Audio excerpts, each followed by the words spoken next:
네트워크 환경을 구성할 때 대량의 랜 케이블이 필요할 때가 있습니다. 시중에서 파는 랜 케이블을 구입할 수도 있겠지만 길이나 가격이 마음에 안 든다면 직접 만들어 볼 수가 있는데요. 그 방법을 알아보겠습니다. 먼저 꼭 필요한 준비물입니다. 랜 툴과 커넥터, 부트, 케이블이 있어야 됩니다. 랜 툴이 있어야 됩니다. 일반적인 랜 커넥터를 만들 때 사용하는 랜 툴이고 관통형 커넥터 랜 툴입니다. 이 두 개의 차이점은 조금 이따가 다시 설명하도록 할게요. 랜 커넥터도 꼭 있어야 되는 부품 중에 하나입니다. 파란색의 이 커넥터는 관통형 커넥터라고 해서 케이블이 바깥으로 삐져나오면 그거를 잘라서 쓸 수 있는 조금 더 편리한 방식의 커넥터고요. 일반적인 방식의 커넥터입니다. 부트가 있어야 되는데요. 랜 케이블에 넣은 상태에서 커넥터와 연결할 수 있게 만들어주는 걸 부트라고 합니다. 모양은 제조사마다 다르기 때문에 똑같지 않을 수가 있고요. 이것도 부트고 이 모양도 부트입니다. 개인적으로는 이 모양보다는 여유가 있는 편이 랜 케이블 만들기가 좀 더 쉽습니다. 하지만 어디까지나 개인적이라는 거. 일단 기본적으로 싼 게 제일 좋죠. 케이블이 있어야겠죠. 랜 케이블을 보면 규격이 나와 있어요. 52라고 써있는 게 보이죠. 가정집에서 주로 사용하는 규격은 52나 6을 많이 사용하고요. 카테고리 7도 많이 사용하고 있습니다. 숫자가 높아질수록 전송 속도가 빨라지고 케이블의 굵기도 굵어집니다. 대량으로 사용할 때는 52나 6을 사는 게 좋습니다. 숫자가 높을수록 가격이 더 비싸져요. 여러 개의 케이블을 만들어야 되는데 카테고리 7 케이블을 사용한다면 상당히 비용이 부담이 되죠.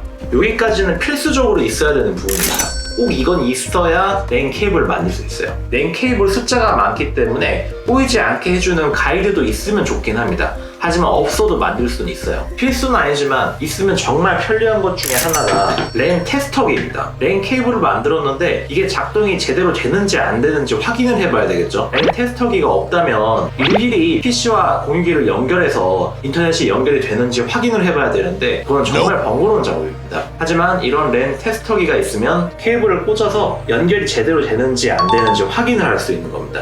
꼭 이 제품이 아니더라도 시중에 다양한 랜 테스터기가 있고 원하는 제품을 사면 됩니다. 대량의 랜 케이블을 만들어야 된다고 그러면 하나쯤 구비해두는 걸 추천합니다. 하나 만들 때마다 케이블이 되는지 아닌지 테스트하기에는 너무 시간이 오래 걸리죠. 케이블은 지원 속도에 따라 카테고리 CAT, CAT인데 고양이 OE, 카테고리 6, 카테고리 7이나 A까지 쓰기도 합니다. 숫자가 올라갈수록 지원 속도가 더 빨라지고 굵기 등에서도 차이가 있습니다. 하지만 일반적인 가정에서는 5, 2나 6 정도로도 충분합니다. 랜 케이블을 많이 만들어야 된다면 박스 형태로 대용량 제품을 사면 됩니다. 커넥터도 일반형이 있고 관통형이 있는데요. 제가 들고 있는 파란 색깔 커넥터가 관통형입니다. 이쪽에 케이블이 지나갈 수 있는 통로가 하나 더 있어요. 왼쪽에 투명한 색깔의 커넥터는 일반적인 형태의 랜 커넥터입니다. 이런 랜 커넥터를 사용할 때는 일반형 커넥터에 사용하는 툴과 관통형 커넥터에 쓰는 툴이 다릅니다. 뭐 어떻게 할 수는 있지만 각 커넥터에 맞는 툴을 사용하는 게 좋습니다. 저는 두 개 다 만들어 볼게요. 어떤 차이가 있는지도 알아보고요. 제일 먼저 할 일은 케이블을 원하는 길이로 자르는 겁니다. 랜 툴에 보면 케이블 커터도 같이 있는 제품들이 있어요. 이런 걸 사는 게 아무래도 작업하기엔 훨씬 더 편합니다. 케이블 길이를 원하는 길이로 잘랐으면 이 부트를 꼭 케이블 연결 전에 꼭 넣어주세요. 양쪽에 다 만들 거니까 양쪽에 전부 다 넣어야겠죠. 케이블의 피복을 벗깁니다. 랜 툴에 보면 케이블 피복을 같이 벗기는 것까지 있는 툴들이 있고요. 그게 없다 그러면 살짝 칼로 자른 다음에 진행을 해도 됩니다. 대략 엄지손가락 한 마디 정도, 이 정도로 해서 만들게요. 케이블을 먼저 벗겨냈습니다. 카테고리 6 규격이나 더 높은 규격의 제품들은 케이블을 모아주는 역할을 하는 플라스틱 같은 게 있는 경우가 있어요. 그럴 때는 그 부분을 잘라주고 진행하면 됩니다.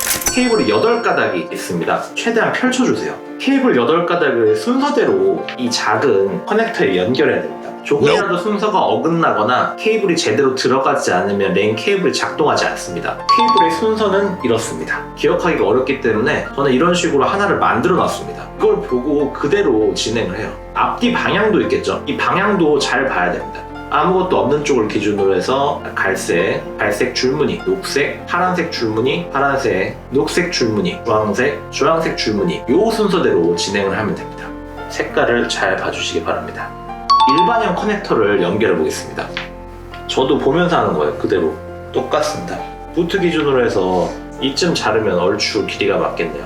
케이블을 조금 더 잘라내도록 하겠습니다. 전선 길이를 너무 길게 하면 이런 식으로 삐져나와서 보기도 좋지 않거든요.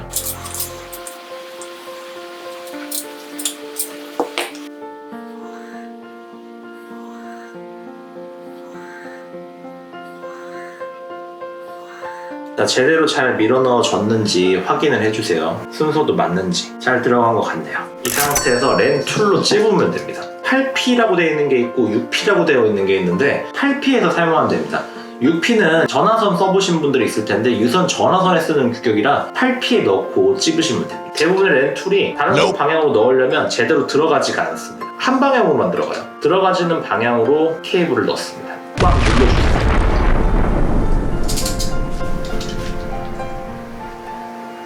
부트까지 이렇게 결합을 하면 끝입니다. 한쪽 편은 일반형 랜 커넥터로 연결을 했고 반대편은 관통형 커넥터로 연결해 볼게요. 어떤 차이가 있는지 보여드리겠습니다. 부트를 넣고 피복을 자르고 순서대로 케이블을 배치하고, 자, 여기까지 똑같습니다. 관통형 커넥터의 장점이 뭐냐면 길이를 더 자르거나 할 필요가 없어요. 대충 넣어도 됩니다.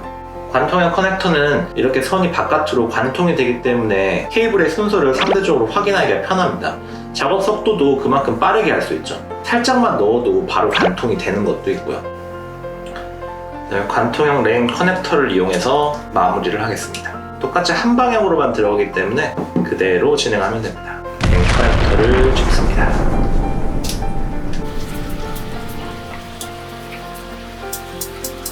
관통형 랜 툴은 끝부분에 케이블을 자름과 동시에 커넥터를 찝습니다. 한꺼번에 두 개의 작업이 이루어지기 때문에 작업을 훨씬 편하게 할 수 있죠. 이해를 돕기 위해 한쪽은 일반형 커넥터, 반대편은 관통형 커넥터를 사용해서 작업을 진행해 봤습니다. 케이블이 제대로 작동하는지 테스트기를 사용해 보겠습니다.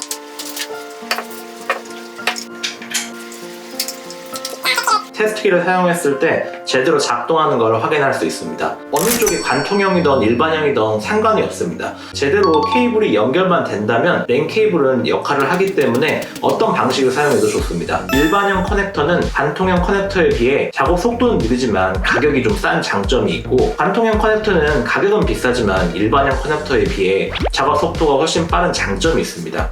본인이 어떤 환경에서 일을 해야 되는지 선택을 해서 구입을 하면 되겠습니다. 가정에서는 일반형 커넥터로 사용하는 것도 충분하지만 랜 케이블을 대량으로 많이 만들어야 한다면 관통형 커넥터를 사는 편이 시간을 더 아낄 수 있겠죠. 가장 중요한 건 역시 요 순서.